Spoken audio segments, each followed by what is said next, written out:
Who knew that masking tape was part of the work kit for a GIS professional? But there we were.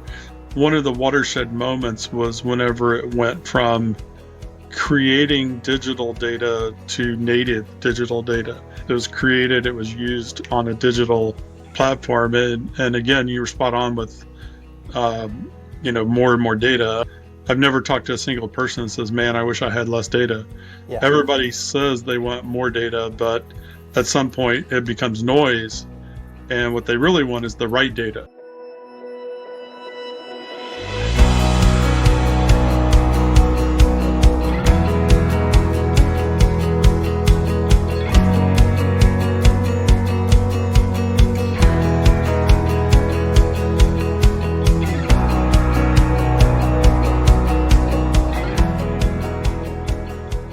Welcome to Horizons, a world geospatial industry podcast. My name is Philip Chisholm, and I'm a software engineering manager at TomTom. In this episode, I'm joined by Marius Swanepoel, Director of Geospatial Engineering at TomTom, and Aaron Addison, Executive Director of the WGIC, to talk about geospatial data and its application in the world. We want to start with talking about the why of geospatial data and why it is so important to all of us. I want you all to close your eyes. Imagine a world without maps, without GPS, without knowing where anything is. No delivery trucks finding their routes, no emergency services navigating to those in need, no understanding of climate change patterns, and no understanding of precision agriculture feeding the planet. It's almost impossible to conceive, isn't it? It's interwoven into every aspect of our lives. That's the power of geospatial data. All humans use spatial data every day. Phones for navigation, the weather network, urban planning and construction, inside shopping malls, utility location, and people use these for fun, including activities like geocaching.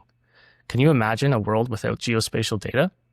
I can't. It's interwoven in every aspect of our lives. So we're going to take you on a journey, a geospatial journey to be specific in this podcast from then until now. Marius and Aaron have had a lot of experience with this type of data over the course of their careers. So we want to talk about painting a vivid picture of why geospatial data is important and what it looked like 20 years ago, from availability and accessibility to the challenges, financial, legal, and technological. So I invite Aaron and Marius to share some of their experiences with this, specifically starting with availability and accessibility and how this has changed over time.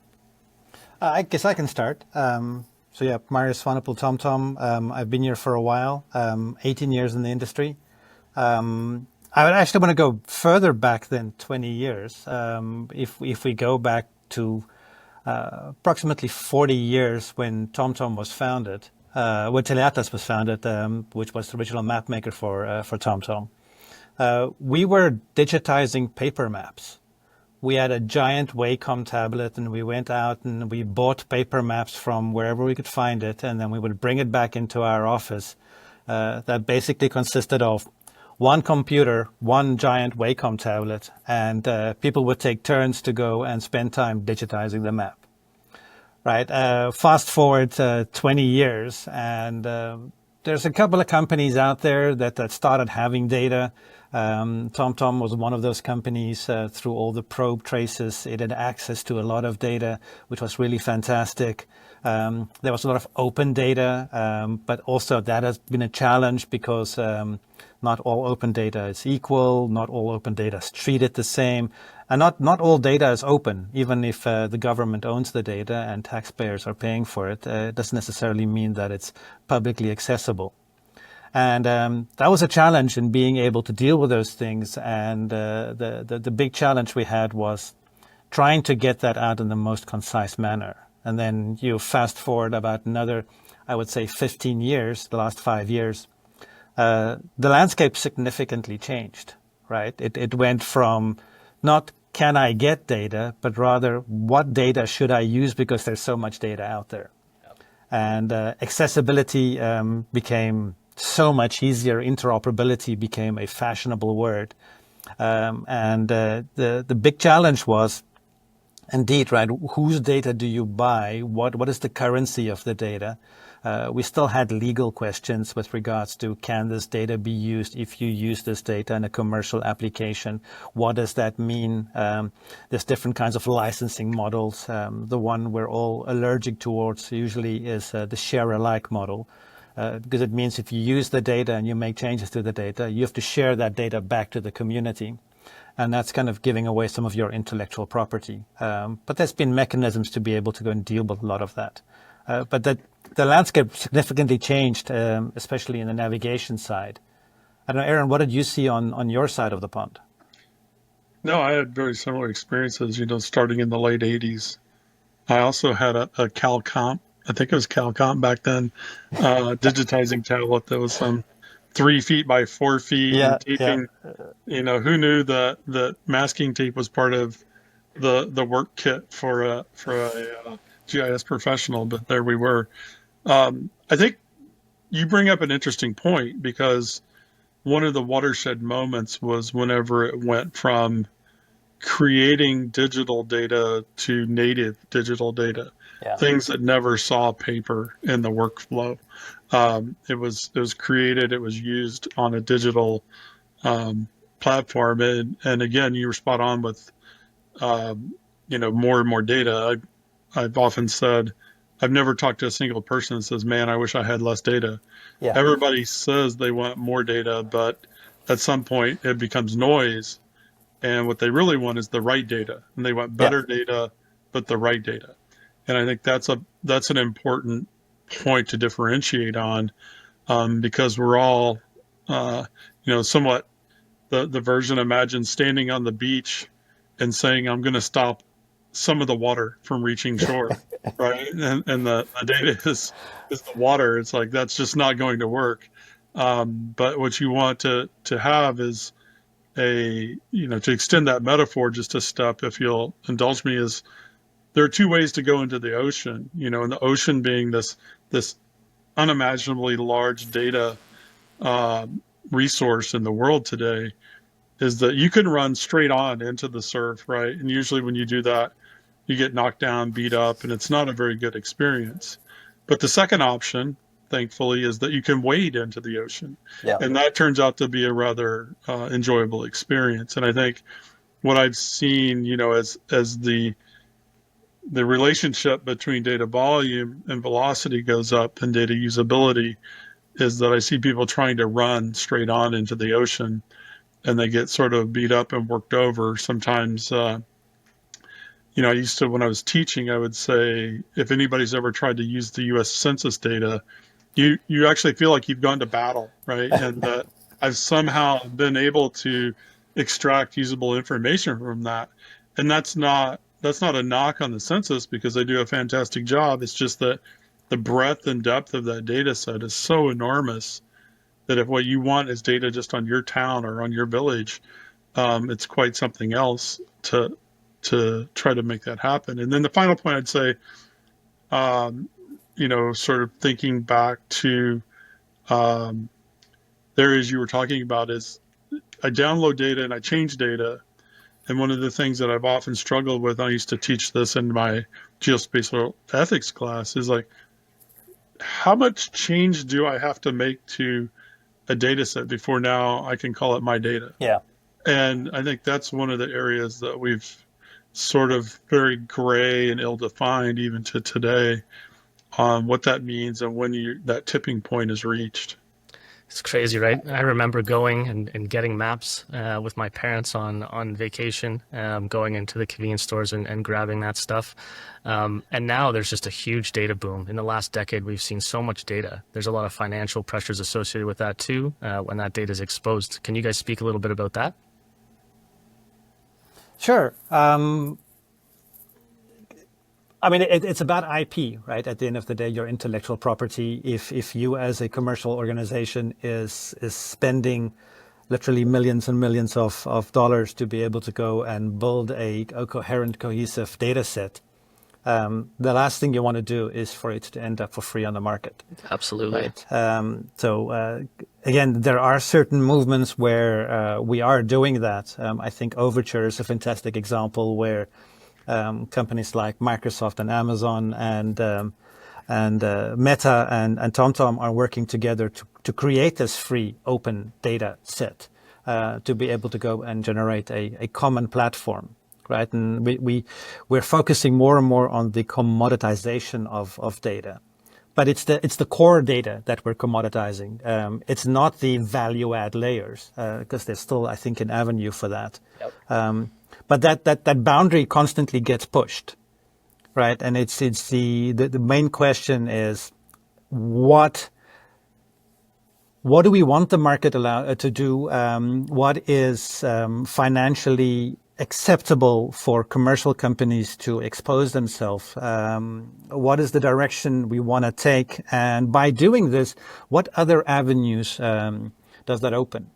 Right. And I think that's constantly, especially in our world in TomTom, that's something that we're constantly looking towards, knowing that we're heading this direction.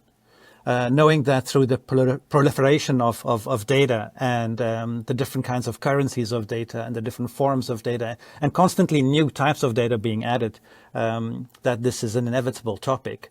And we need to go and constantly look for the next horizon, right? I like the connection with the goal of WGIC as well is how do we broaden our horizons and not just stay in the safe waters where we are. Sometimes you need to rush into the ocean to be able to also explore some of the fun and get knocked around a bit to be able to go and see what the other opportunities are. And then, hopefully you get the opportunity to stand up and take the next knock and come out stronger. For sure. Early on in my career, I had a mentor who was fond of saying, "Data not used is not useful data." Yeah. It sort of rolls off the tongue, and there's some legitimacy to that, but also to your point on differentiating.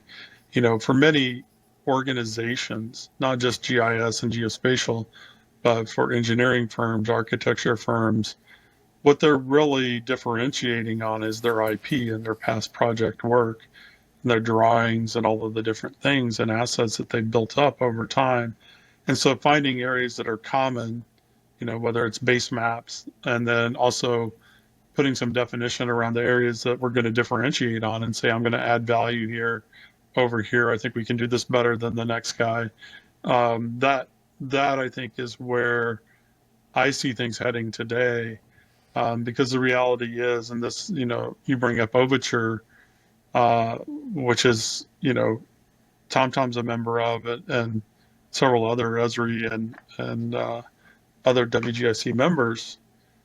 But, that's all in service of finding a better sort of common layer that everybody needs.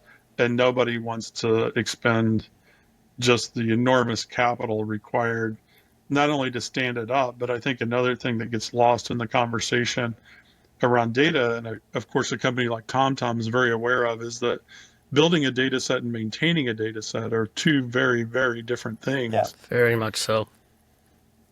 I think the added benefit there also is it really drives innovation, right? Because companies, like you're saying, Aaron, they don't really have the capital to go and do all these things. So if we can provide them that common foundation layer, they can then go and really focus on their niche products and be able to have a level playing field where they can drive innovation much faster.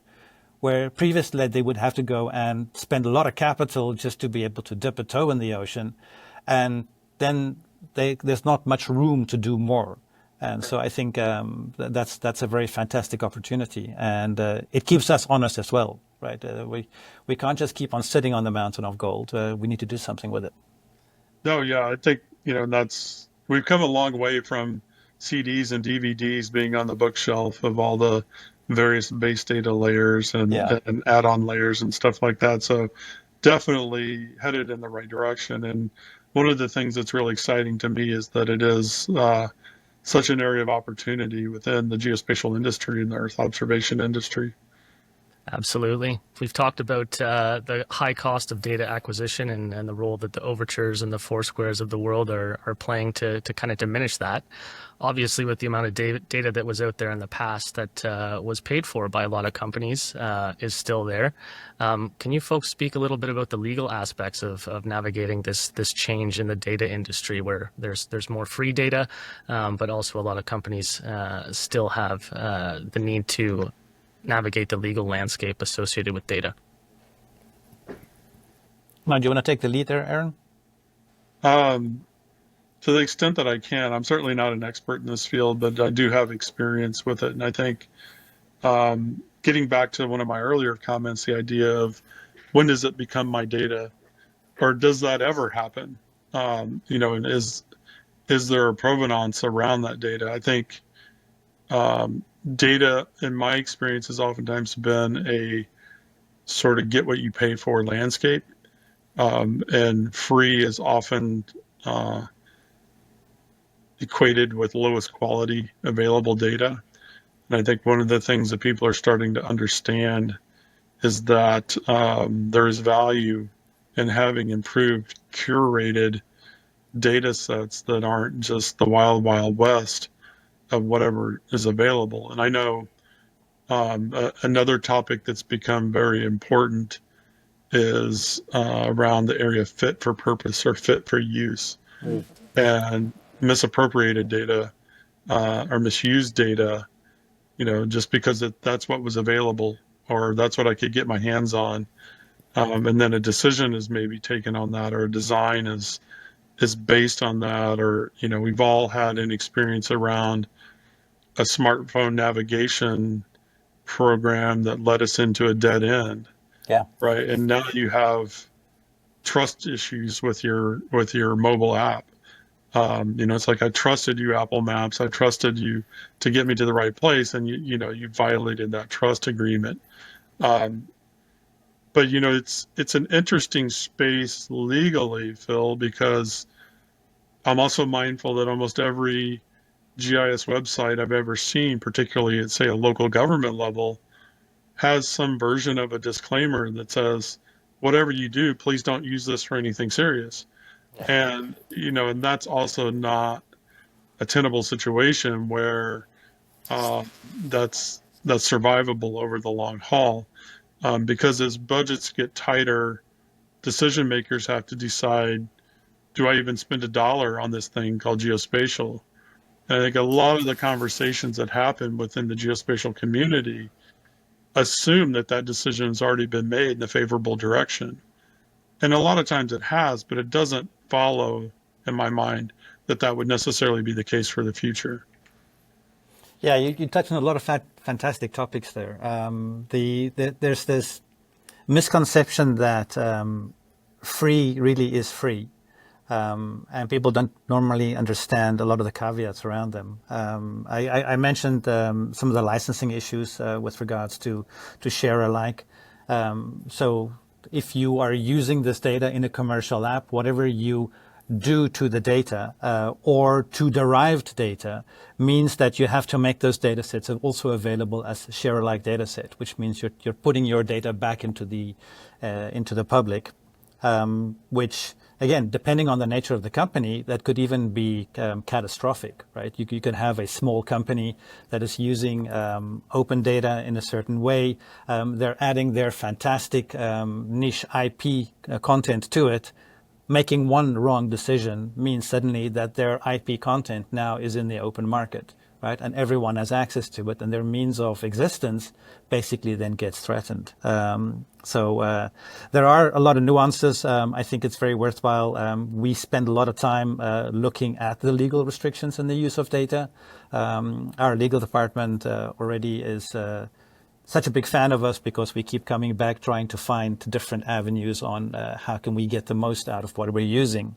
But the other side of that also is free doesn't necessarily mean free, right? It's usually free for a reason. Either the data is old. We had a fantastic conversation with USGS a couple of years ago and asking them, hey, how excited are you as commercial companies when we release a data set that's 3 years old? And nobody was excited, right, for obvious reasons. Today, we expect to be able to look outside and see a change in the real world, and then look at my app and see if the change is already there. Not waiting for data sets to catch up. But also, ingesting this data usually comes with a lot of additional cost, which is quite often hidden, right? It's not very apparent straight off. You have to deal with formatting issues. You have to deal with how do you bring this content into the existing content that you have. And that also brings its own implications. It's... I quite often hear people say, wow, fantastic, I found this free source. And the first question I ask is, what's the catch? Nothing comes for free in this world. Absolutely. Yeah, that makes a lot of sense. I see that as well around the same types of topics. I had another thought there that'll come back to me, but it's a deep area of this whole data conversation, and one that this podcast series, I hope, continues to explore from different angles. Absolutely. We're talking about the importance of stewardship and responsible data governance here. With the boom in data, it's only going to get trickier and trickier. I think a future question, Phil, is also not just going to be can I, but should I? Absolutely. Right? When we start adding things like artificial intelligence and the data sets out there that's floating around that doesn't necessarily have obvious ownership. Should these things be used? Should they be put out there? I think that's also an interesting avenue to explore. Absolutely, Marius. So you touched on what my next topic was going to be, the potential of this data. There's tremendous amount of AI agents out there right now that can enhance this data, build on these base data sets, new applications, new insights, new possibilities. Where do you folks see this going over the next couple decades? Yeah, for me, it was an interesting conversation I had at the Horizons event. Really talking about everyone's talking about how do I best get access to my content? How do I best serve my content? And I basically posed the question: how do I choose the right content to use at the right time? And I think with the flooding of the market of all these kinds of new data sources and constant sources being added and more things collecting data and us being able to create more relationships between data sets which we previously never had. The big question now is how do I use the right source at the right time? And if you look at the legal aspect and the cost aspect as well, you might have one source which has a lot of legal restrictions and is super expensive, but you also might have four sources who by themselves aren't that fantastic. But if you combine them, you can create a superset which actually could be on par with this super expensive source. How can we use AI to be able to go and find these things, create links and relationships we haven't thought about yet, or we as humans don't just see yet? How do we ask these questions? How can we use these AI agents to be able to go and create value where there previously by themselves weren't any? Absolutely. I agree with that. We've talked a lot about different things: data quality, data integration. This is giving everyone a flavor of the different aspects that we'll move into and future aspects of this podcast. Advancements of technology in building this, digitizing existing data to create effective ways to make sense of data. I just want to thank both of you for joining this podcast. Thank you for your time, Aaron. Thank you for your time, Marius.